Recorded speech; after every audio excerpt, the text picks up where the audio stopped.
I think a materialist approach to things is very, very consistent with my experience in Christian social justice.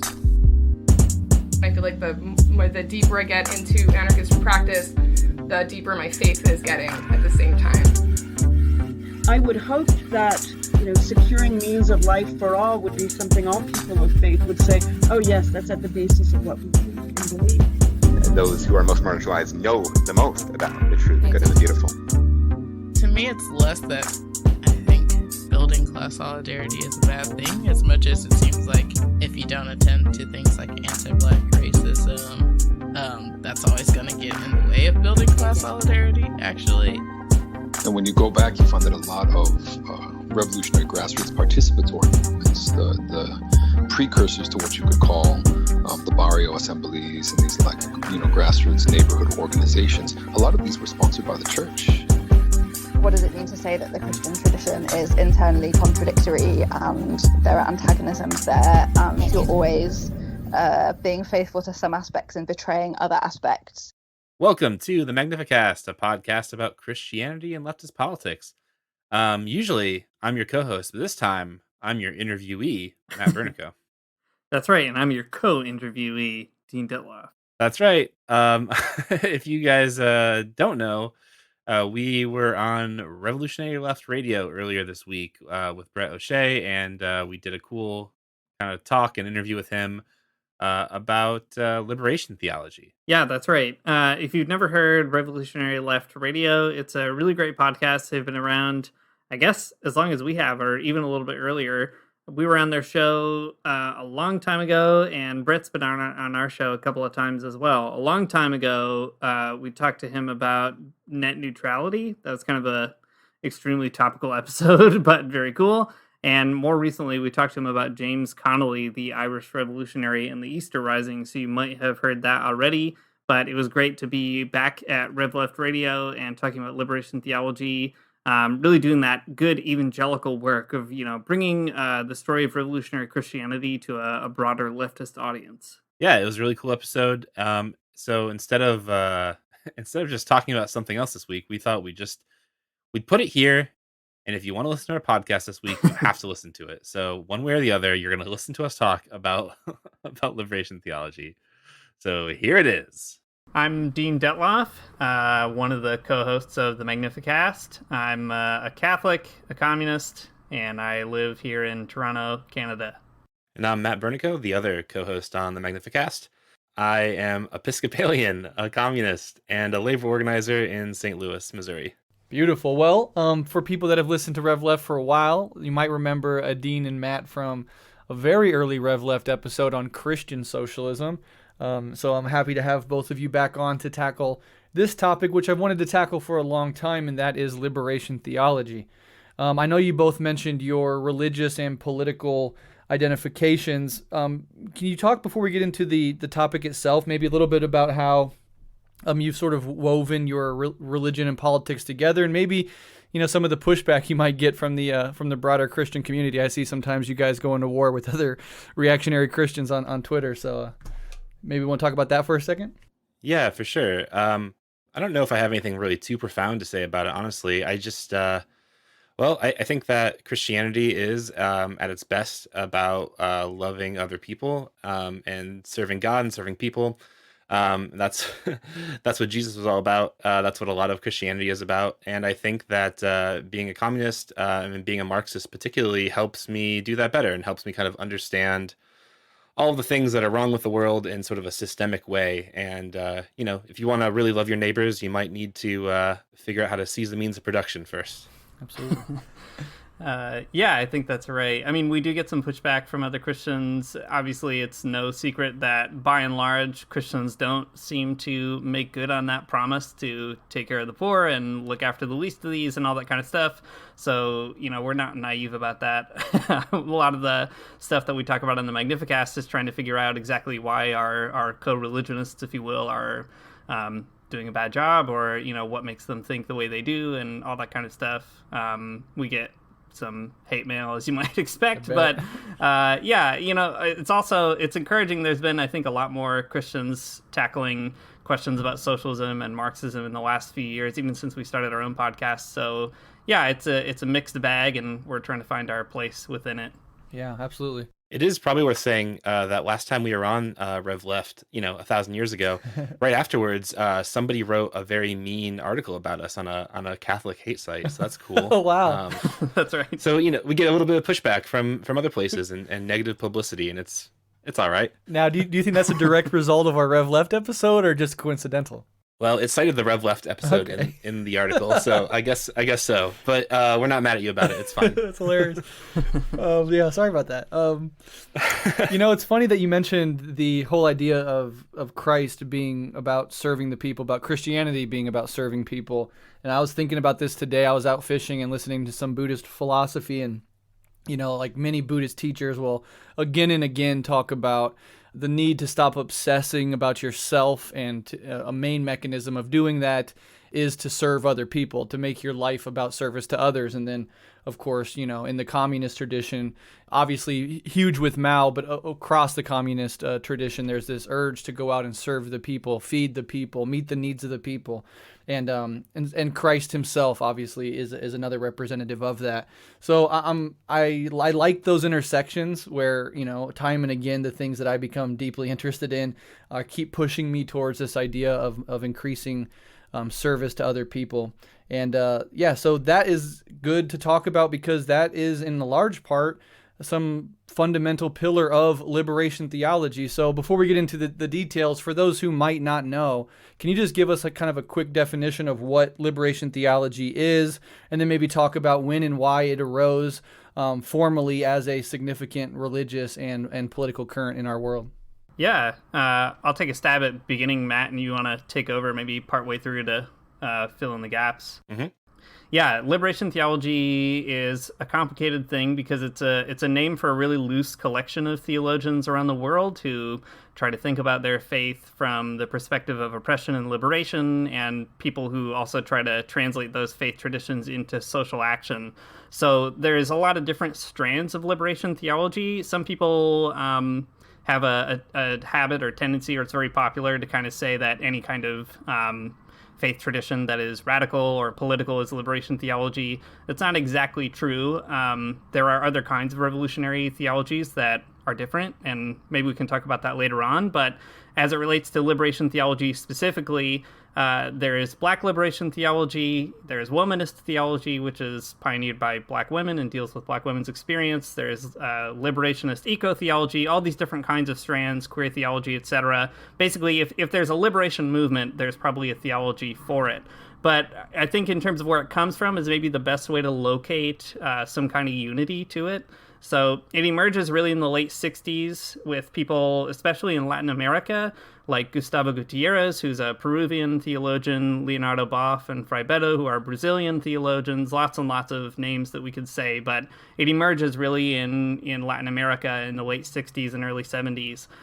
In the US, there's kind of a simultaneous or like coincidental movement among people like James Cohn, a Black liberation theologian, Rosemary Radford Ruther, a feminist theologian. So kind of as the left is changing too, and all that kind of stuff is getting really exciting in the 60s and 70s, there are these new wild theologies that come to be known as liberation theology. So there's a lot of complexity, but at least in sort of the Catholic world, liberation theology also emerges following this really big event in the Catholic Church that's called the Second Vatican Council, which I don't know, you can read a lot about it if you want, but the short of it is that the church itself, all the bishops and the Pope John at the time, tried to encourage Catholics to engage the modern world more proactively rather than defensively, including in areas like social justice. So it really sort of opened the pathways for a very conservative expression of Christianity to get a little more wild and exciting. Matt, you want to add more to that? Yeah, totally. Talking about all these theologians is very cool, but I guess it's really only like half the story. Liberation theology is about, it's about figuring out God and Christianity and all these things, but it's also about negotiating those like theological commitments into action. So the books are cool, everything is cool like that, but I think what's also really interesting about liberation theology is the ways that the lives of these Christians played into the practice of liberation movements themselves. there's a ton of different examples that we'll get to throughout this episode, I'm sure, but one that I think everyone goes to kind of to start off with is Camilo Torres. He was a Colombian Catholic priest. He was super smart, sociologist, and he was also a socialist who ended up kind of forsaking the priesthood in some ways and joining the National Liberation Army on religious grounds. So, he actually took up arms and he fought alongside other socialists. And eventually, he was martyred in a gunfight against the Colombian military, but like he did this out of religious motivation. And I think in someone like Torres, we can kind of see the ways that people take they take their commitments to God and to other people very seriously. And so much so that, he stopped being a priest and became a guerrilla. Yeah. Well, this may be a silly question, but just to hammer this down, liberation theology, it arose out of Catholicism, if I'm not incorrect. And is it fair to say that liberation theology exists solely within Catholicism, or has it spread out and just become a Christian phenomena that people under different sort of tendencies of Christianity pick up and run with? It owes a lot to Catholicism, but it would be wrong to say that it's an exclusively Catholic phenomenon. And like I said before, there's lots of different strands. So, for example, like James Cohn was not a Catholic, or lots of Protestants, really radical Protestants in Latin America, also pioneered different kind of liberation theology. I don't know. I keep using pioneer. I don't like that metaphor. I'm so sorry. Get rid of it. But what I mean is there's lots of very influential voices in Protestantism. For example, in Brazil, which is a thoroughly Catholic country by the numbers, there's lots and lots of radical liberation theologians there. It's kind of one of the main hotbeds for liberation theology, both in the ideas and in the social movement side.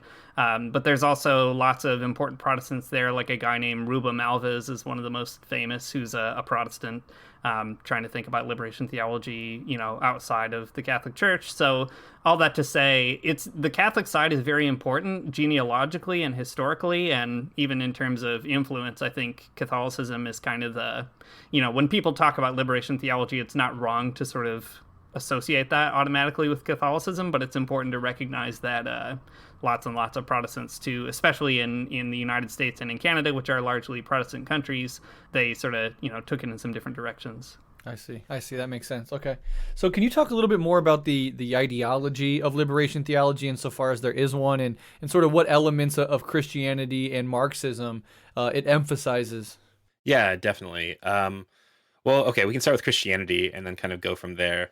So Christianity, one slogan that got popularized in Latin America by bishops and these liberation theologians that we just talked about is that in Christianity, there is, or there should be, aspirationally speaking, maybe, that there is a preferential option for the poor. That basically this means that God is on the side of the poor and the oppressed first. So, when it comes to political struggles or even reading the Bible, like those are the people we should always be thinking about first. So then that means that on the other side of things, calls for repentance are usually framed sort of in like a structurally oriented kind of way. So toward the privileged and the rich and the powerful, like those are the folks that are always going to be called to repentance first. So a lot of doctrines that are often thought of as like individual, especially in Protestant Christianity in the United States, are made into more social doctrines, and they're addressed along really structural lines. So like in liberation theology, sin isn't so much that it's not just something that a single person does, though I mean it can be, but liberation theologians would want to talk about all of the social sins, and the same thing goes for salvation, right? Not something that's personal, that you get saved and it's all over for you, but like how do you work with your community and with your comrades to be saved and to do sort of like the works of justice and mercy that might save other people. So it kind of like opens up the individualized forms of Christianity to speak more toward social justice and in communities. And obviously you can see like a lot of the Marxism stuff coming in there already, right? Mm-hmm. Those are the structural means that a lot of these theological terms are kind of getting worked out with. Yeah, we could probably add to, I was thinking earlier, you mentioned, Breht, that there's this affinity between liberation theology and the communist commitment to serve the people. Those are connections that liberation theologians themselves made and drove them to read all kinds of Marxist literature and hang out with Marxists. But one example, I think at least my favorite example, is an example that happened in Nicaragua in this very poor chain of islands called Solentiname. One of our heroes, Matt and I's, is a priest named Ernesto Cardinal, who we can talk about later too. But he moved to Solentiname as a priest before the Sandinista Revolution because he wanted to work with the poorest peasants who were there. And he, usually if you've ever been to a Catholic Mass, like you go to church, you sit through it. At one point, the priest gets up, does a homily, and then that's kind of that, right? That's the Bible part of the service. But Cardinal, as a priest, actually invited all of the peasants who were at the Mass, like the people who were coming to church, to just tell him what they thought about the Bible, and he published the transcribed recordings of that conversation in a book called The Gospel in Solentiname. And it's this real trust that people can speak from their own experience and interpret the biblical text from their own experience. And what you see in those conversations is a really incredible sort of emergent revolutionary interpretation of the Bible through the experience of what it's like to be poor in Nicaragua. Wow. So that's just one example, I guess, of how this works out on the ground, right? It's not just ideas, it's really transforming how people experience church. Yeah, I love that. I love that entire idea of just going to regular people and having them reflect on what the Bible means to them and how it makes sense in their life, particularly those that are oppressed or living in deep structural poverty. I know that you've touched on a few of the major figures, but maybe we could dive a little deeper on this front. Can you mention maybe some more major figures and thinkers in the liberation theology sort of tradition, and the ones that have existed maybe in the early days all the way up until today that stand out to you as really seminal figures in this field? Yeah, for sure. Since Dean just mentioned our personal fave, Ernesto Cardinal, I'll talk about him a little bit more. Okay. He's a cool guy. So he's a Catholic priest. He's Nicaraguan. He ministered to the very poor in Nicaragua, just like Dean said, on this chain of islands called Solentiname. But, not only was he kind of with the people and reading the Bible with the people, but he got involved with the Nicaraguan revolution. He became a Sandinista, and, he was a part of the struggle against Somoza in Nicaragua. And then even more interesting than that, after the revolution, he became the Minister of Culture in the revolutionary government. So he really threw in with the Socialists for sure. His involvement in the revolution led to, to say the very least, a very tumultuous relationship with the Catholic Church. Basically, he gave up the priesthood for his spot in the Sandinista government. But he was a hugely influential figure in Nicaraguan culture for sure, and also in liberation theology. He was also a really prolific poet. He wrote, I think that's kind of where a lot of his best ideas come from, is from his poetry. But he would travel to Cuba, and that was a huge part of his life too, and kind of learning from the farmers that he lived with in Solentiname, but learning from other socialist governments and revolutions was a big part of Cardinal's life. Beautiful. Yeah. A few others. You can't talk about liberation theology without talking about Leonardo Boff, for example, who's a really famous Brazilian theologian. He's still alive. Cardinal just passed away. I guess we should say generationally, these figures are either recently passing away, within the last 5 or 6 years, we've lost kind of tragically some of the most amazing and revolutionary theologians, and others are still out there. Boff is one of those who's still out there. He and this other Brazilian theologian named Frei Beto, who's a favorite of ours, they both are constantly writing about how much Bolsonaro sucks, and they call him Bolsonaro, which is a very funny Christian pun. And just really active folks in the struggle. So Boff is a big one, but Frei Beto is another one of our heroes on the show. He's a priest in Brazil who's a member of the Dominican order. He was imprisoned by the military dictatorship, in the middle of the 20th century. He became a real friend to Cuba. Famously, he did a really long interview with Fidel Castro where he asked Fidel about his thoughts about religion. It's published in a book called Fidel and Religion, which is really an amazing text that I think more people should read. But the book is credited with also being part of the reason that the Communist Party of Cuba gave up atheism as a membership requirement, and the state changed its official ideology from atheist to secular in large part, probably, at least in part because Frei Betto and other liberation theologians were willing to dialogue with Fidel, and vice versa. Fidel was really quite interested in liberation theology. So Betto and Boff are two characters who are, like, they write all kinds of great books, but they're also people who are invested in the struggle for international socialism, both in Brazil and around the world. Really fascinating characters. We could list like a ton more, I guess. Like I mentioned James Cohn. He's the founder of Black Liberation Theology in the U.S. He was trying to think about how to be a Christian after Martin Luther King Jr. and Malcolm X were assassinated, but also in light of the growing Black Power movement, which was, like a really important thing to be theologizing about, because a lot of people kind of get stuck in like the previous iteration of the civil rights movement. So Cohn was trying to like carry that forward and, respond to some different movements that were growing. He really criticized white Christianity in the U.S. and interpreted the Christian story from the perspective of Black oppression and liberation.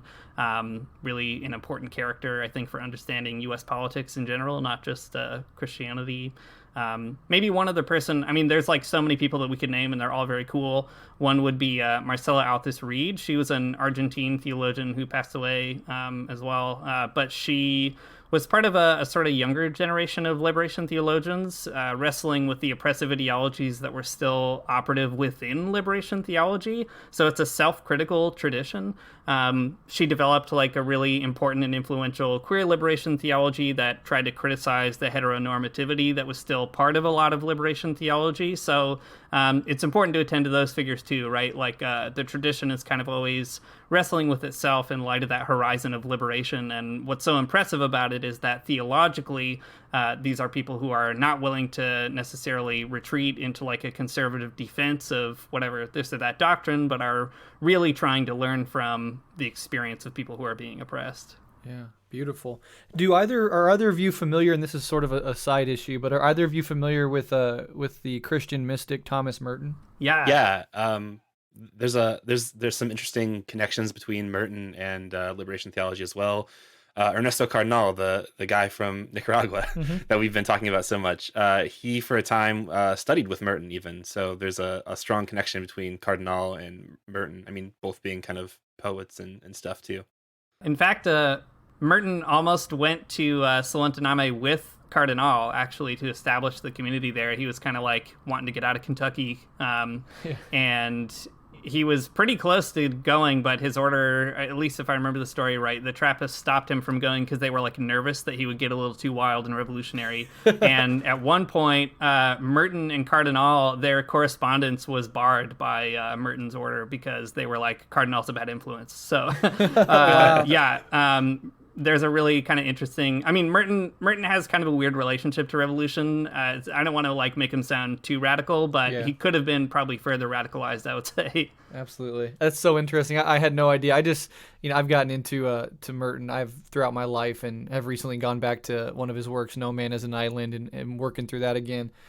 For those that don't know, Thomas Merton was like sort of a Christian monk that was weaving in insights and practices from Buddhism particularly, but also probably Taoism, into his Christianity, and was also a social activist. I know he wasn't a full-on revolutionary, but certainly left-leaning, and that little intersection between him and the history of liberation theology is something I did not know at all, so that's incredibly interesting.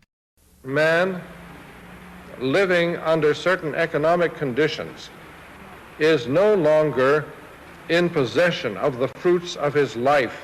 His life is not his. His life is lived according to conditions determined by somebody else. And I would say that on this particular point, which is very important indeed in the early Marx, you have a basically Christian idea. Christianity is against alienation. Christianity revolts against an alienated life. But let's go ahead and move on. We've mentioned the huge and sort of essential history of Latin America and how it's tied up with liberation theology. So can you talk about the direct impact that liberation theology has had on socialist revolutions and movements in Latin America, particularly, as already mentioned, Cuba, Brazil, and Nicaragua? Yeah, for sure. Well, I guess we can kind of start with we'll start with Cuba. How about? Because that's the easiest one maybe. So in Cuba, there was no liberation theology when the Cuban Revolution started. It's really complicated because Cuba like wasn't really an overly religious country to begin with. Before the revolution, priests were largely, sort of situated within urban areas like cities, and not so much in rural areas. So that sort of like, definitely made religion sort of a class element within the Cuban society. Overall, Catholicism in Cuba was sort of, I mean, it was a bourgeois phenomena for sure. I don't want to pull any punches, I guess.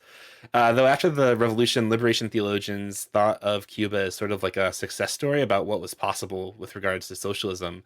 So, like we mentioned, Fray Beto, Ernesto Cardinal, and many other liberation theologians would end up taking trips there to meet with Fidel, and Fidel would, make other trips elsewhere too and meet with them. So Cuba would end up having like a bigger impact on liberation theology than liberation theology on Cuba. But that's probably because of the chronology of all of this that's going on. Yeah, Dean, what else can we say about Cuba or some of the other places? It's also maybe worth adding that, so chronologically, the Cuban Revolution happened before liberation theology and then was kind of an impulse maybe within it.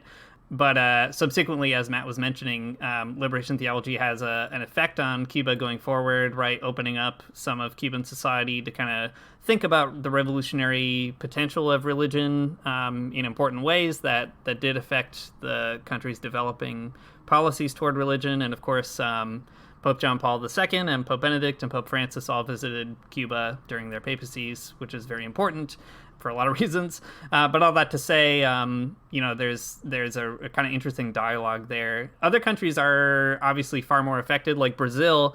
Nicaragua is the best story, so we'll say that for last maybe. But Brazil, the church was on both sides of the military dictatorship, so that kind of, because the country is mostly Catholic, it's kind of like, you're just going to end up with like the people who are on one side or the other of class contradictions are also going to church, which is a bizarre contradiction within Catholicism itself.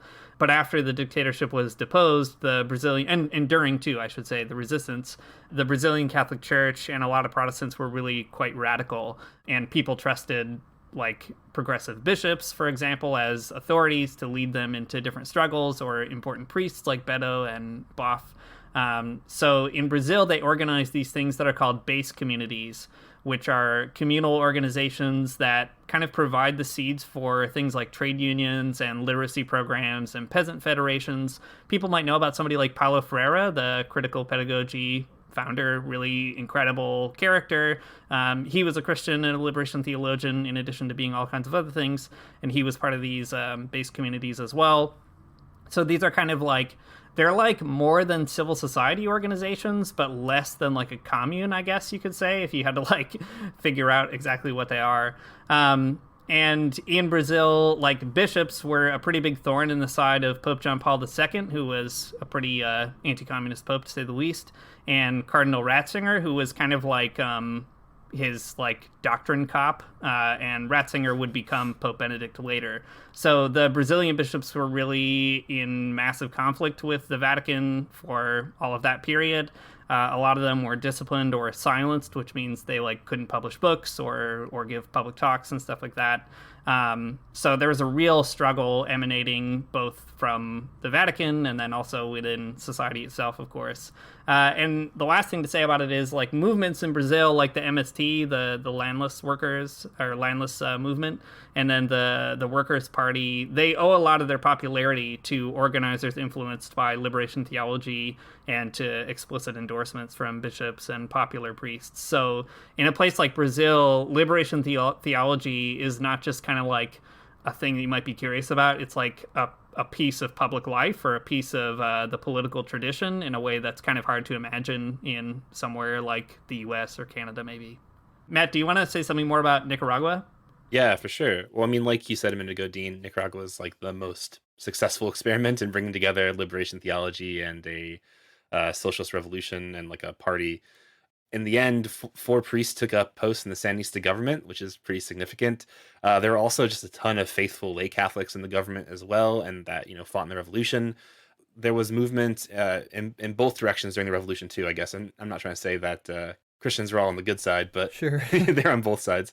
The Sandinistas, they realized that they couldn't make a revolution by themselves, and especially toward like the last moments in the revolution, they wanted to create opportunities for the masses to participate in demonstrations that weren't explicitly armed.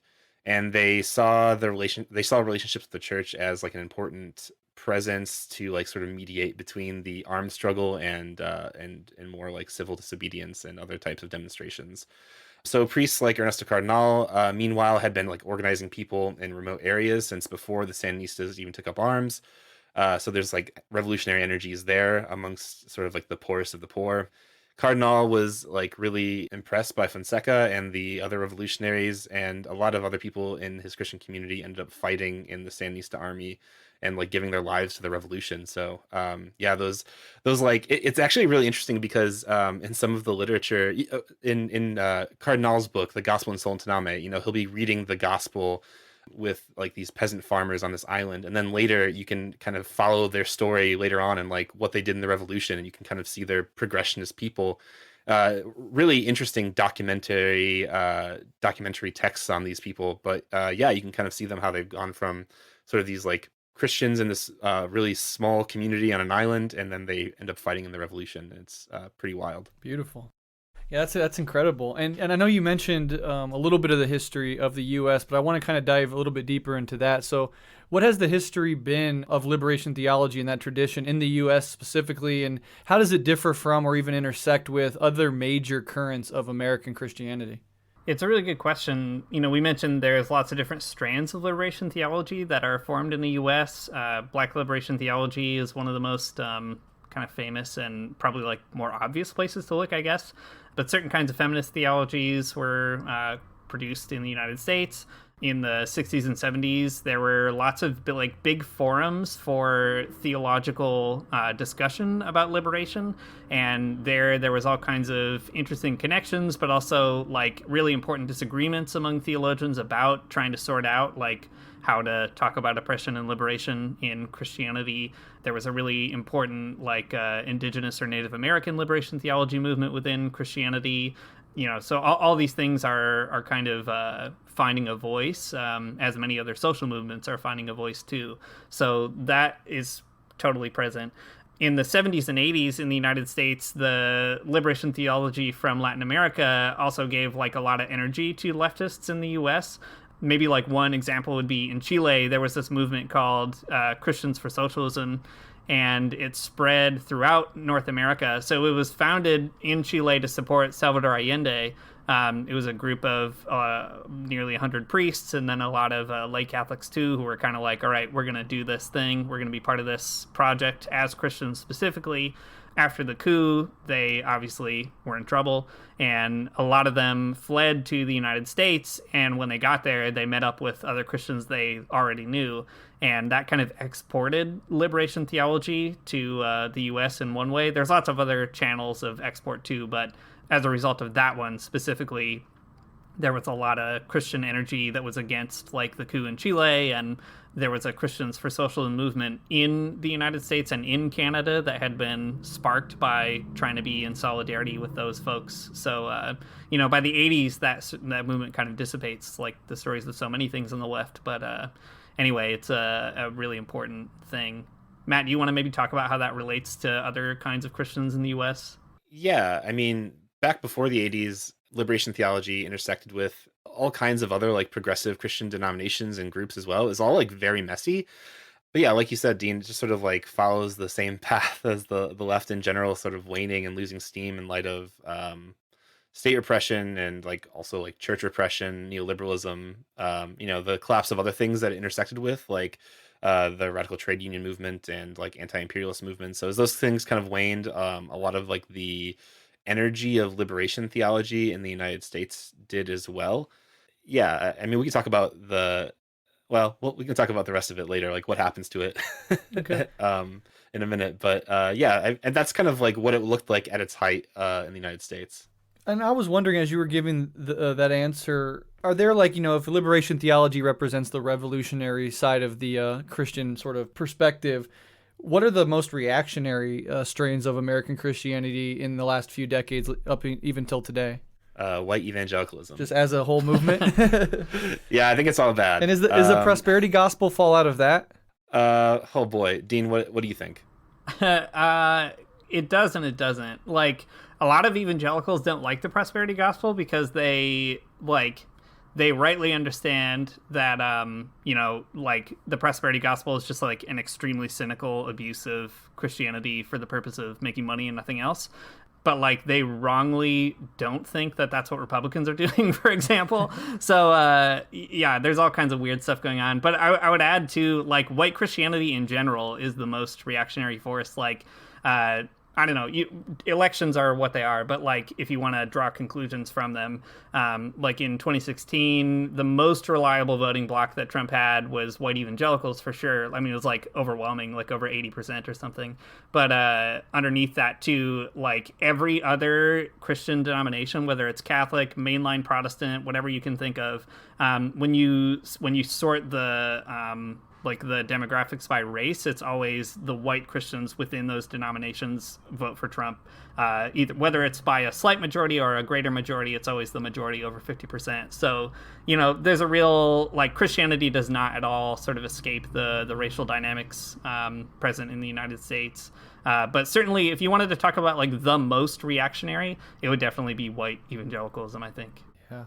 Yeah, interesting. Well, what's the relationship, before we move on to the next question, with Martin Luther King Jr.? Because obviously he was assassinated towards the end of the 60s, so I don't know if there was explicit overlap or if he, even was explicitly introduced to liberation theology as such. Do you have any insight on that front?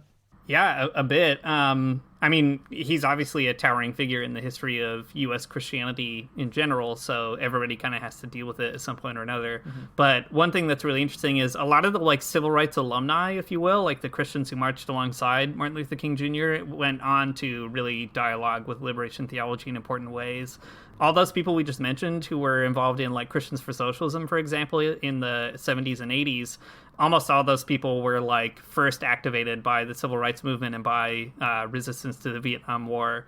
So for a lot of people, this was kind of a maybe, like, natural next step after the civil rights movement. And, just like the Black Power movement has a really intriguing relationship to MLK, where it's kind of like, on the one hand, you sort of, like, obviously appreciate and respect what MLK did, but you also are maybe open to other kinds of tactics that he wasn't. Mm-hmm. It's the same kind of thing with these Christians. Like, they all, everybody likes Martin Luther King, and you should. Yeah, but, like, there's liberation theologians in Nicaragua obviously are not pacifists, right? So there's a certain difference there that Christians in the United States were kind of willing to be open to. I see. Yeah, that's very interesting. I'm almost tempted to talk about John Brown's Christianity because I'm reading a book on him right now, but I think that might take us too far afield. James Cohn, a longtime professor of theology at New York's Union Theological Seminary, wrote the groundbreaking books that defined Black liberation theology, interpreting Christianity through the eyes and experience of the oppressed. Among them, Black Theology and Black Power, Martin and Malcolm in America, and this most recent bestseller, The Cross and the Lynching Tree. Before we talk, let's listen to these words from Martin Luther King Jr., spoken at Stanford University just a year before his assassination. It's as if he were saying them today. There are literally two Americas. One America is beautiful for situation. And in a sense, this America is overflowing with the milk of prosperity and the honey of opportunity. This America is the habitat of millions of people who have food and material necessities for their bodies, and culture and education for their minds, and freedom and human dignity for their spirits. But tragically and unfortunately, there is another America. And this other America has a daily ugliness about it that constantly transforms the buoyancy of hope into the fatigue of despair. In this America, millions of work-starved men walk the streets daily in search for jobs that do not exist. In this America, millions of people find themselves living in rat-infested, vermin-filled slums. In this America, people are poor by the millions, and they find themselves perishing on a lonely island of poverty in the midst of a vast ocean of material prosperity. Welcome to you both. Thank you. As he was trying to converge economics, race, social and political equality, what was he struggling for at that time when he, alone among his colleagues, wanted to take on the tough structure of prejudice and economics in the North? I think he was thinking about class issues. He talked about class issues to his staff. He didn't do it primarily in his speeches because of the kind of anti-communism spirit that was so deep in America at that time.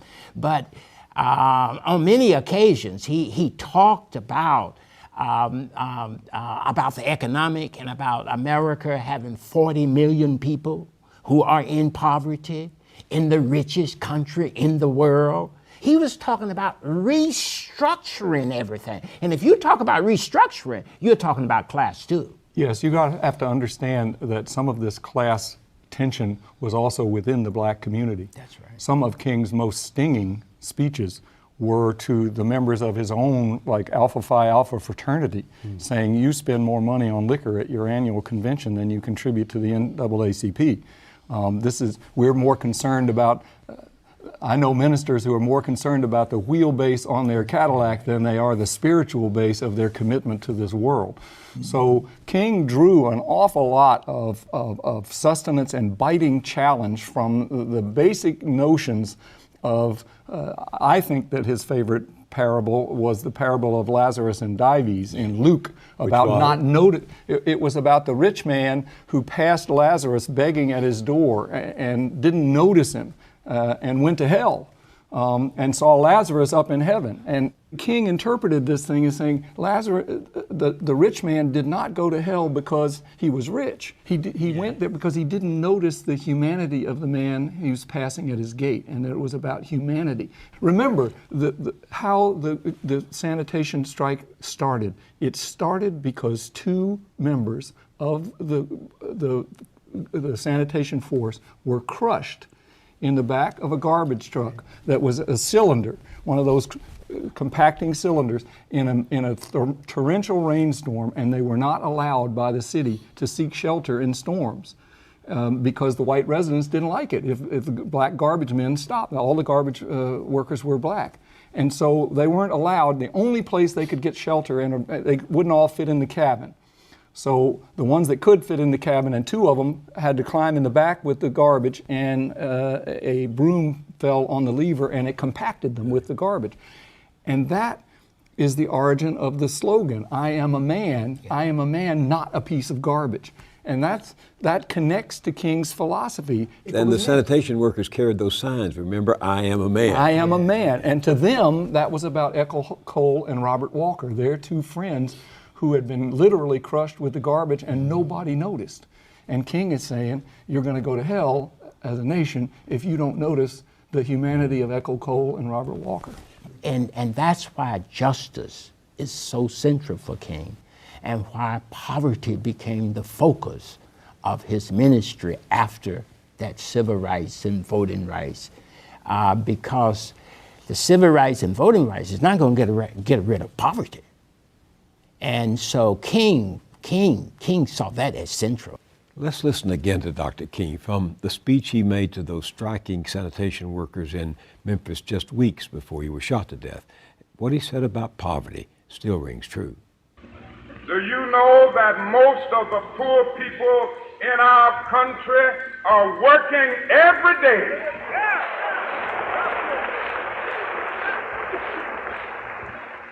they are making wages so low that they cannot begin to function in the mainstream of the economic life of our nation.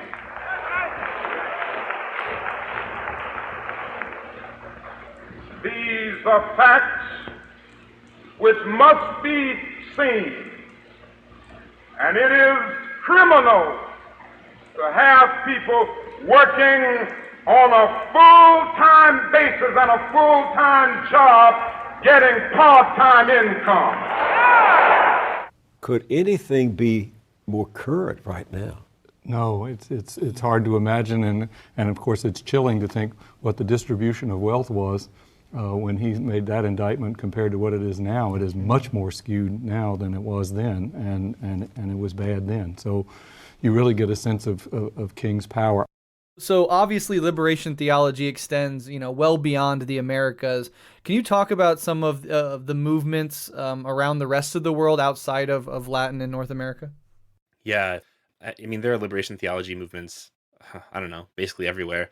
But some of I think of the high points, or the ones that we at least like to talk about, or we're good at talking about, are the Christians for National Liberation in the Philippines. So it's a pretty cool movement, and I think it is, it's a pretty radical one too. So in response to the declaration of martial law by the then president of the Philippines, this is talking some time ago. Priests, nuns, and lay people started a big resistance movement called the Christians for National Liberation, and they took a lot of their cues from the Maoist movement that was already there. Later, they would end up becoming an allied movement with the NDFP. And the National Liberation, the Christians for National Liberation, it uses you'll find a lot of similarities between what they say and what they think and their social action and liberation theology, but the Christians for National Liberation falls back on something particular that they call the Theology of Struggle. So just a little bit of a different, a different strain of theology because of different material conditions that they're kind of coming out of. But it's a really inspirational movement. It still exists. It's still around. There's still an allied movement with the NDFP. It's really cool. Yeah, that would be one. There's lots of liberation theology. So okay, I mentioned earlier there's liberation theology, and then there's other kinds of revolutionary Christianities. So liberation theology itself is most prevalent in Latin America for sure. And then there's all kinds of third world theologies that, that's what they call themselves. Third world is a, contested term on the left. So I'm just, that's what they say. So that's what I'm saying. They, a lot of them engage in liberation theology explicitly, they use that term, places like Africa and other parts of different countries in Asia, etc. In Europe, there's kind of a more academic version of liberation theology, but it's not as exciting. So I don't know. I'm not disparaging it. It's cool. It's just, it's different because it's Europe. For sure. Anyway, these other kind of revolutionary theologies are always important to bring up, though, because people do assume everything is liberation theology. So Matt mentioned Theology of Struggle is a little bit different. Another one that's different is in China, there's a movement called the Three Self movement. So during the Chinese Revolution, Christians, especially Protestants in particular, created this movement based on three principles, the three self principles. So they are self-propagation, which means they don't have any foreign missionaries. They don't allow foreign missions. There's self-financing, so they don't take money from Christians outside of China, and self-governance. So they don't have bishops overseas, or, they don't have a pope or something. And so all those three self-principles were designed to build a Christianity that was indigenous to China and also an anti-imperialist version of Christianity. It's really fascinating stuff. So this is developing as Mao is fighting in the Civil War, and, they're trying to find out, how to sort of link up with that basically on their own terms. After the revolution succeeded, they became a state-supported organization called the Three Self-Patriotic Movement. During the Cultural Revolution, that was actually very brutally repressed, and I don't know, people have complicated feelings about the Cultural Revolution, and that's fine, but if you were a Christian, it was very bad. Yeah. And even if you were a revolutionary Christian, it was also very bad. But again, say what you will about Dengism, I don't know, whatever you want to think about it is fine. But after the Cultural Revolution, that movement was refounded as the Three Self-Patriotic Movement. And it was refounded as part of the Popular Front efforts in that country. And today, the Three Self-Patriotic Movement is one of the biggest Protestant groups in the whole world. And essentially, their express purpose is to, like, find a way of participating in building Chinese socialism as Christians. There are, like, analogous Catholic movements, but they're, like, way more complicated than the Protestant movement because, like, obviously, it's very hard to say that you want to be self-governed governed as a Christian community if you have, like, a pope in Italy. But anyway, all that to say, the Three Self movement is another kind of revolutionary Christianity that is not the Theology of Struggle in the Philippines and also not Liberation Theology elsewhere. Wow. Yeah, that's so interesting. I did not know that history with regards to the Cultural Revolution and how Christians specifically were treated within it. So that is interesting, and it's certainly even for those who might critically uphold it as an experiment in proletarian history. I don't think anybody denies that it had its complete failures and rabid excesses and deserves plenty of criticism. And that's just one element of it. But let's go ahead and talk a little bit more about the relationship between liberation theology and the Catholic Church. I know you touched on it a little bit, but what has that relationship been like over the years? Has it always just been a relationship of tension with sort of reaction emanating out of the Vatican, or has there been moments of coming together? And where does the Pope today sort of stand in relation, if at all, to liberation theology? I'll maybe start fielding him, Matt, and if you want to help me with all the Catholic things I forget. For sure. All right. Yeah, so, the relationship is complicated. That's the best way to put it. I mentioned Pope John Paul II and Cardinal Ratzinger, who became Pope Benedict. They spent a lot of time severely disciplining liberation theology. They were kind of like theological cold warriors in some respects. People may or may not know, I guess, Pope John Paul II was from Poland, and he grew up in Soviet Poland, and so that was complicated for him. And he kind of he did not like communism, and he sort of saw that everywhere and wanted to put it down. And Cardinal Ratzinger was from Germany. So again, just complicated geopolitics that feed into ecclesial politics.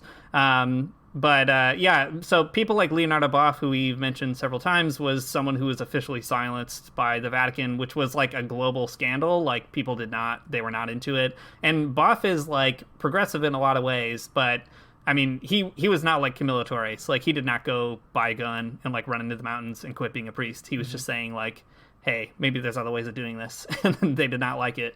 So he couldn't write or speak and remain a priest in good standing, and eventually Boff did leave the priesthood. So there are like real personal casualties as a result of that situation.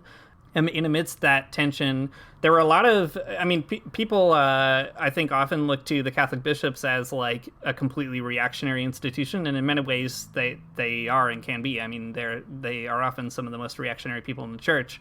But it's important to have maybe a more multidimensional view, because a lot of progressive bishops also tried to defend themselves and their theologians, which was pretty ugly. Like in Brazil, as I mentioned, like Brazilian bishops would get called to the Vatican all the time to like be disciplined, and they would either just like not go and like force the hand of the Vatican to come, or they would go and have like a huge argument and basically say, look, like, if you're going to silence this person, then like don't bother coming to Brazil next year or something. So you can read a lot about that. There's actually a pretty good book by this journalist named Penny Lernoux called People of God, The Struggle for World Catholicism, and she lived in Latin America and reports on that sort of disciplinary energy, so you can read that. It's like on archive.org. But anyway, that's one example. Another would be like, so we've held Nicaragua up as like the success story. You might imagine, that was also troubling to John Paul II.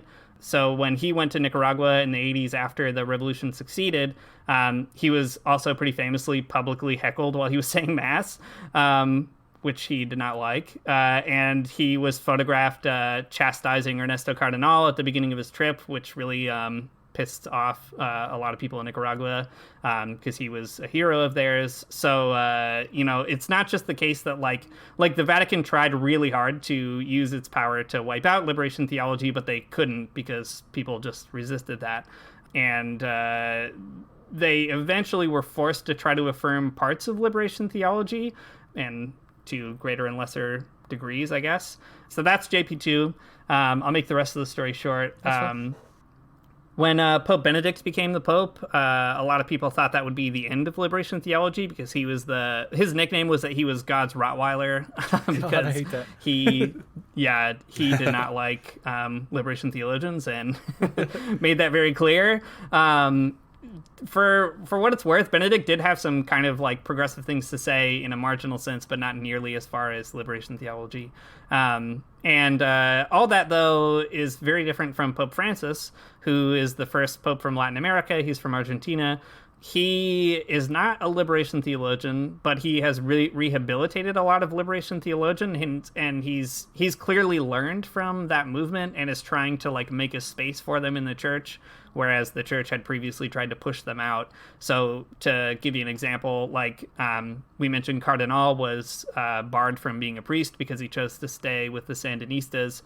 Before Cardinal died, which was in 2018, I think it was, Pope Francis restored him to the priesthood and made sure that he was a priest and could take communion before he died, which Cardinal happily received.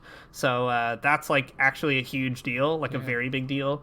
He has publicly celebrated Mass with people like Gustavo Gutierrez, which is also a very big deal. So Pope Francis is not perfect. I mean, he's a really weird guy for a lot of reasons. But as far as liberation theology goes, he is like undeniably softening the stance and in many cases reversing the trend that happened in the Vatican, at least. Wow.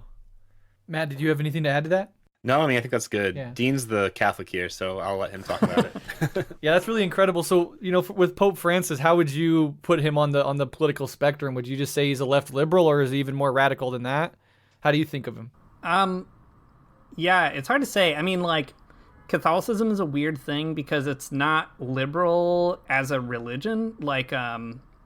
Like Protestantism is often very liberal, not always, but often. I mean, liberalism sort of emerges from Protestant thinking. Catholicism is just like uncomfortable in modern society at all, for better and for worse. It's a medieval institution, right? Yeah. So, in light of that, like Pope Francis is I would say a left-wing Catholic, which is to say, he's very critical of like capitalism explicitly. Like he says that there are problems with capitalism, etc. He's also much warmer towards socialism, but he's not like a socialist pope. Apologies to Rush Limbaugh. He is not a secret Leninist. I mean, would that he was, that would be great. Know, yeah, right? exactly. Well, he has his own idiosyncratic version of being a progressive political Catholic, is what I would say. I see. Yeah, I like how you talked about the Catholic Church as being a medieval institution, and it made me think of the recent sort of I guess you could call it a rise of the trad cats of the traditional Catholics. Do you guys ever have to spar with those weirdos? Try to stay out of it, I think, but they're always there. They're always present. Reminding us that it's a medieval institution indeed. Yeah, exactly. Yeah. I write for a Jesuit magazine called America Magazine, and as you can suspect, a lot of crappy traditionalist Catholics don't like that America employs me in particular, and make that clear, I think. But thankfully, they keep paying my bills, so kudos to them. Beautiful. So that brings us up to today. What is the state of liberation theology today? Are there cutting-edge thinkers and figures still working in that tradition, trying to expand it, or is it just sort of slowly going along, but not anything new or dynamic? How do you think about where the state of liberation theology at this moment in 2020? Well, it sort of depends on exactly where you mean. In the U.S. and Canada, liberation theology isn't doing great. I mean, it's mostly an academic exercise, I think. People who listen to our podcast and us, we like to read it and we're interested in it, but it's not like a thing that's motivating mass struggle in the United States, right? It's like a class you might take in a seminary, or even worse, it's just like a a topic that might come up in a class about the history of social movements in Christianity or something, right? So in the US and Canada, liberation theology has mostly been liberalized and sanitized and kind of robbed of a lot of its really revolutionary content. There are definitely some younger theologians who are doing a lot of interesting work around it, though, and maybe it'll have a comeback, and that would be very cool. But yeah, like I said, there's no mass movements of left-wing Christians doing sort of like the liberation work outside of the church. I think that's kind of it's not happening in the United States, but elsewhere in the world, it is still a thing. Liberation theology still exists other places. Just like we mentioned a few minutes ago, right? Like the Christians for National Liberation, they're still doing their thing in the Philippines. Liberation theology movements are still present in like Venezuela and Brazil, and even with the Zapatistas. Since every place has its own sort of like material conditions and sense of liberation, liberation theology looks different and acts different and is different everywhere. But that sort of impulse, I think, is still alive in lots of other movements, but not so much in North America. Yeah. Unfortunately. Yeah, I'd say like in the U.S., there's a huge resurgence just with the rise of Black Lives Matter, both the kind of first wave and the second wave, with lots of people getting reinvested in Black liberation theology, which is really exciting and encouraging. That's probably like the most intriguing vector for liberation theology in the U.S. right now. So James Cohn died not too long ago, and I think that also kind of contributed in a weird way to like a renewed interest in his work. There's also like a lot of really fascinating studies that are just now coming out. Like there's a lot of people looking, for example, at like the young lords in New York and Chicago, and trying to kind of think through like their relationship to Christianity and liberation theology, which there's actually like kind of a lot going on there. And the Black Panther Party also had some important connections to liberation theology. So there's like a lot of like really new historical work being done on that stuff, and I'm sure that will contribute to social movements in some way or another down the line, or at least I hope. Yeah.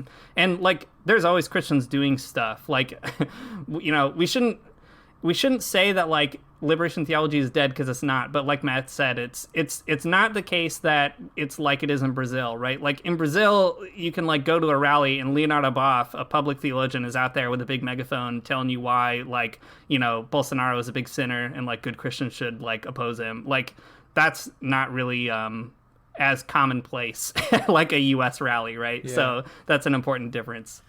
Yeah, and I think it's to the international communist movement, but to the American and Canadian communist movement, it's a disadvantage that we don't have more people within that tradition operating, trying to push these institutions further to the left. And perhaps, though, with the current era, of darkness that we're living in best case scenario, if it really is, as it might have been in some ways in previous instantiations in American history, a prelude to a sort of progressive renaissance, then I do hold out some hope that at least a sizable, significant portion of people in the mainstream religions in the U.S. and Canada might start agitating in that direction, and we can bring in, the religious movements into a broad progressive or radical socialist, etc., movement going forward. We certainly need the help of religious people, and we would love to have, the help of sizable portions within religious movements to sort of push this entire society in the direction it needs to go. And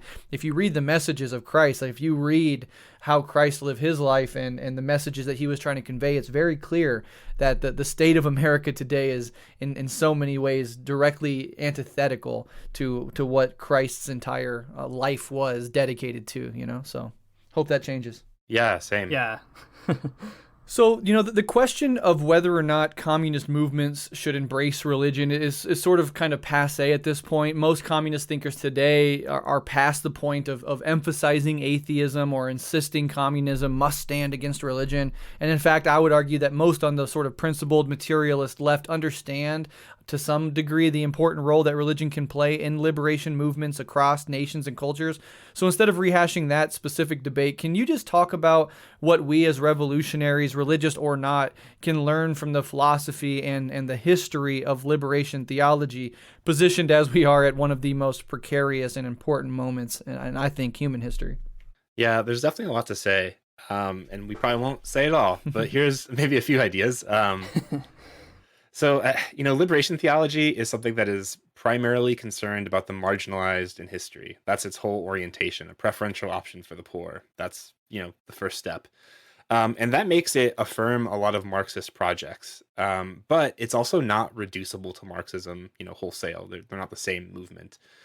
But it also wants to point out like who's being marginalized, even in a progressive movement or in a communist state or in a socialist movement or whatever, right?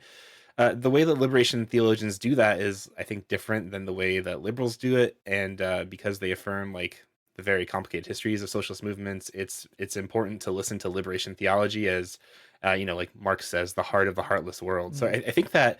If liberation theology can kind of give a really helpful backbone, I think, to lots of other progressive and socialist and communist movements, in that they, they keep us all honest and pointing out exactly who is really who's hurting in any kind of given moment. Yeah, I think that's right. And it's helpful to see that liberation theology is great and a good complement to socialist struggles. But, on the other hand, it's not wrong to maintain a suspicion of religious people as harboring reactionary tendencies, because they do. I mean, we do. I do as a Christian person that I'm constantly trying to learn about and think through. In the context of a communist movement, I'm trying to learn about that and think through it.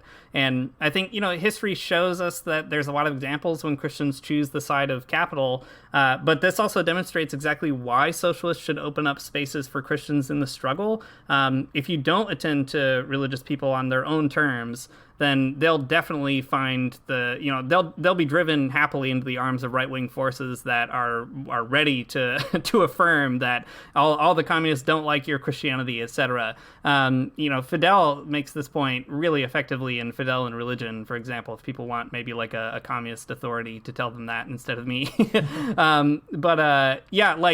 What I mean by that, I guess, is liberation theology is an example of how people who, whether you're a Christian or some other faith or no faith at all, can at least point to this and say, hey, look, maybe you can't get down with being a radical atheist or something, but nevertheless, that doesn't prevent you from learning from all these other people who are part of your faith tradition, whether you like it or not.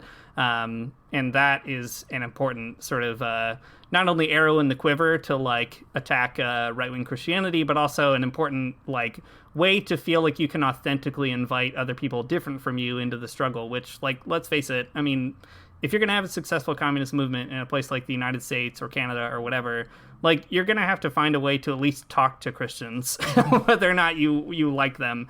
And liberation theology is one way that perhaps you could find a version of it that you could at least willingly stomach and kind of point people toward. For sure.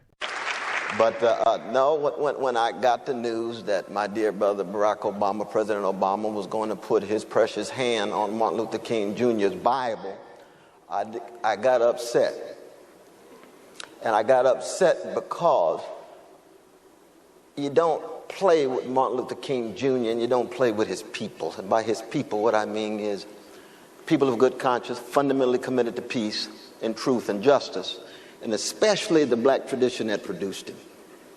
All the blood, sweat, and tears that went into producing a Martin Luther King Jr. generated a brother of such high decency and dignity that you don't use his prophetic fire as just a moment in a presidential pageantry without understanding the challenge that he presents to all of those in power, no matter what color they are. No matter what color they are. So the righteous indignation of a Martin Luther King Jr. becomes a moment in political calculation. And that makes my blood boil. Why? Because Martin Luther King Jr., he died owing to 3 crimes against humanity he was wrestling with. Jim Crow, traumatizing, terrorizing, stigmatizing black people, lynching and so forth, not just segregation, the way the press likes to talk about it. Second, carpet bombing in Vietnam, killing innocent people, especially innocent children. Those were war crimes Martin Luther King Jr. was willing to die for. And thirdly was poverty of all colors. He said it's a crime against humanity for the richest nation in the history of the world to have so many of its precious children of all colors and living in poverty, and especially on the chocolate side of the nations, and on Indian reservations, and brown barrios, and yellow slices, and black ghettos then. We call them hoods now, but ghettos then.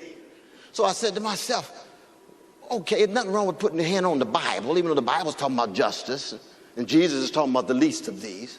But when you put it in Martin's Bible, I said, this is personal for me, because this is a tradition that I come out of. This is a tradition that's connected to my grandmother's prayers and my grandfather's sermons and my mother's tears and my father's smile. And it's over against all of those in power who refuse to follow decent policies. So I say to myself, Brother Martin Luther King Jr., what would you say about the new Jim Crow? What would you say about the prison industrial complex? What would you say about the invisibility of so many of our prisoners? So many of our incarcerated, especially when 62% of them are there for soft drugs, but not one executive of a Wall Street bank gone to jail. Not one. Martin doesn't like that. Not one wiretapper.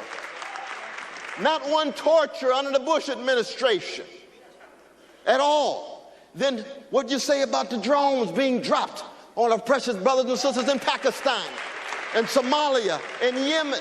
Those are war crimes, just like war crimes in Vietnam. Martin Luther King Jr., what would you say? My voice hollers out, then don't tame it.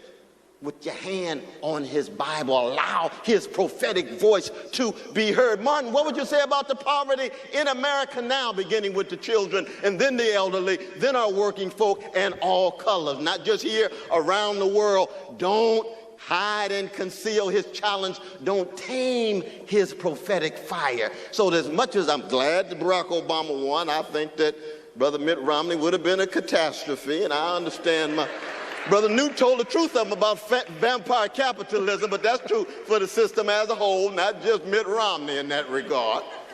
But when Barack Obama attempts to use that rich tradition of Frederick Douglass and Ida B. Wells Barnett, use the tradition of A. Philip Randolph, use the tradition of Rabbi Abraham Joshua Heschel, use the tradition of Tom Hayden and so many others struggling to produce that voice that pushed Martin in the direction that he did, I get upset. People say, oh, Brother West, there's Smiley and West hating Obama. No, we just loving the tradition that produced Martin Luther King Jr., and we're not going to allow it to be in any way sanitized, deodorized, and sterilized. We want the subversive power to be heard. That's what made me think when he said he's going to put his hand on that Bible.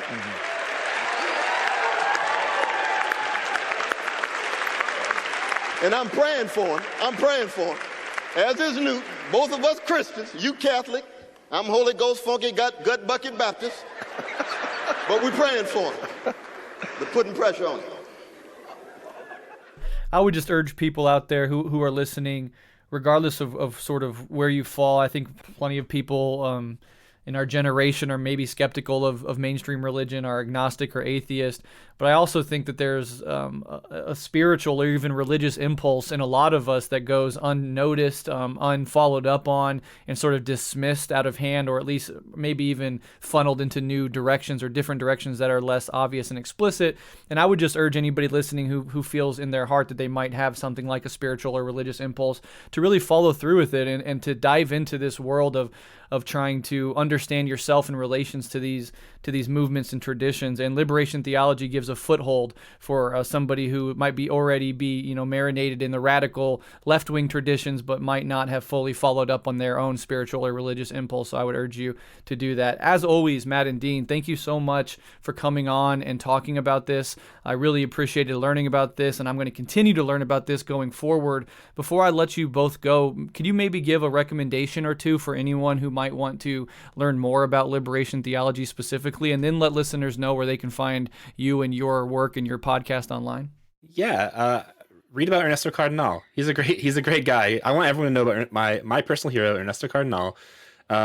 He's primarily a poet, so I think you'll have to read some poetry to kind of get into it. He has a great book of poems called Pluriverse that are really beautiful, and man, he's got so much stuff going on. If you want to know more about it in the United States, you can learn about Christians for Socialism. Come listen to our podcast. I don't know what else, Dean. What else? What are the good books? Yeah, lots of good books you could learn about. If you want like a really interesting left-wing perspective, there's a good book by Michael Lowy, who's a Brazilian Jewish Marxist. He wrote a book called The War of Gods, which is a pretty short, like, historical book about liberation theology. It was written before Pope Benedict was Pope, so it's dated now in some ways. But the history, he covers basically all the important stuff, and he still ends with his Zapatistas, which is, you miss out on all the cool stuff happening in like Venezuela and Bolivia and elsewhere, but it's a great book. So I would direct people there if you kind of want to come at it from a different perspective. Certainly second the Cardinal suggestion. There's a number of other theologians. I mean, I would definitely tell people you should read James Cohn, whether you're a Christian or not. I mean, just a very powerful sort of moral voice and theological voice. And he also, like, if you're looking to interrogate white Christianity, for example, which I think Marxists should do, somebody like Cohn is going to help you do that in a way that's really unique, because he's trying to criticize it from similar kind of religious tradition, but a political and existential reality that couldn't be more different. So anyway, an important historical character to learn about. Yeah, you can find our podcast, the Magnificast. We talk a lot about all this stuff over there. I should add one kind of shameless plug at the end here related to this. Sure. I teach at a place called the Institute for Christian Studies in Toronto, a very weird Christian school. And I'm hoping to teach an intensive class online coming up soon that's just about liberation theology, talking about the history of it and some of the major figures. And that'll happen, I hope, in October, but we'll kind of find out. In any case, you can find out more about it by following me on Twitter, I guess, at Dean Dettloff. And you should follow Matt on Twitter. And that's the best way to figure out what we're doing, I think. Beautiful. Yeah, I will link to the Twitters and the podcast in the show notes. If you haven't listened to the Magnificast, definitely go check it out. And thank you, Matt and Dean, once again for coming on. Let's keep in touch and work together again in the future. Yeah, thanks a lot. Yeah, thanks, Brett. Always great to be here, and great to have you back on the Magnificast. We'll see you again there soon. Absolutely. Thanks for listening to the Magnificast, and I guess more appropriately to Rev Left Radio. Really grateful to Brett for having us back on the show. It was a lot of fun. Always love talking to Brett. Lots more to be said as always, but we'll talk more about it some other time. You should definitely support Brett, Rev Left Radio, at their Patreon. You can also support our podcast at our Patreon, of course, but if you don't have that money, just send us some good vibes, some good prayers, whatever your speed might be. You can also find us on Twitter. You can find Brett on Twitter as well at RevLeftRadio. And you can send us an email, and you can tell us all the things we forgot to say at themagnificast@gmail.com. Till then, we'll see you next week. Our music, as always, is by Amoria Armstrong, and our outro is by the Illogical Spoon. And by the way, if you want to hear if you want to hear this episode all over again, you can hear Brett's great intro and outro music that we cannot credit because we don't know anything about it. But check out Rev Left Radio, see what else they've got going on in their feed, and we'll see you next week. There we'll swim with all creation, never get tired, never bored. Don't worry, someday there'll be no dam between us and our Lord.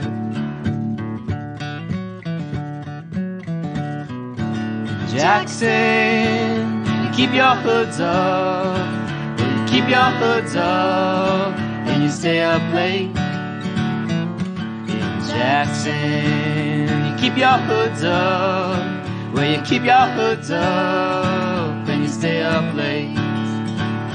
Oh, don't mind a cold night, but we might mind if you leave too soon. So come on now, it's still early. Decide what else are you gonna do? As we kissed in the alley by the Michigan Theater.